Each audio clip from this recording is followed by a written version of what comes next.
آج بھی تیسرے دن عدالت کی کارروائی چلتی رہی اور ایک بات جو بار بار جج صاحبان جو ہیں واضح کر رہے ہیں کہ یہ کوئی گنجائش ہی نہیں ہے کہ آئین کے اوپر عمل درآمد نہ کیا جائے. آئین کے اندر واضح احکامات دیے ہوئے ہیں، الیکشن کرانے ہیں 90 دن کے اندر کرانے ہیں. اس میں تھوڑی گنجائش جج صاحبان نے دی تھی کہ کم سے کم مدت جو 90 دن سے زیادہ ہو اس کے اندر تاریخ دی جائے. آج تک جتنی بھی کارروائی ہوئی ہے اس کے اندر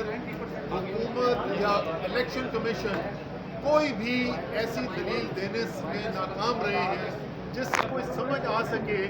کہ یہ 8 اکتوبر کی تاریخ کس گدڑ سنگی سے نکالی گئی ہے. جو آج ساری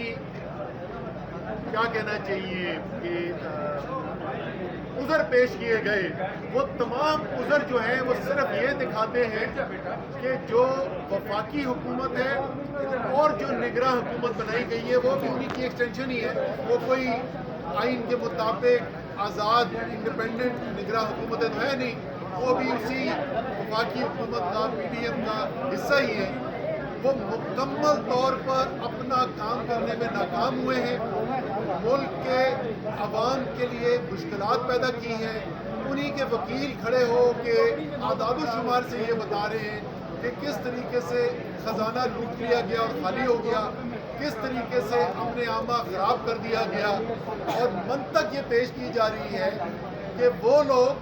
جو یہ تباہی ملک کے اوپر لے کے آئے ہیں، جنہوں نے یہ حالات پیدا کیے ہیں، انہی کو اگر 5 مہینے اور دے دیے جائیں تو اس کے بعد جو ہے وہ دودھ اور شہد کی نہریں بہیں گی، بجٹ بھی بے تحاشا آ جائے گا اور امن عامہ کی صورتحال بھی ٹھیک ہو جائے گی.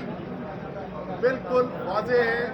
عدالت نے یہ تمام عذر نہیں ماننے ہیں اور ہم نے جانا انشاءاللہ تعالی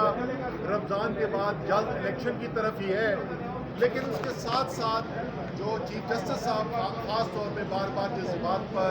زور دے رہے ہیں وہ صرف یہ نہیں ہے کہ بر وقت الیکشن کرانے ہیں، لیکن الیکشن کروانے ہیں ایک ایسے ماحول کے اندر جس میں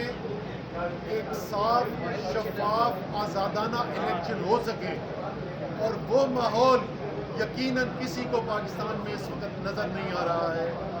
وہ پاکستان جہاں پہ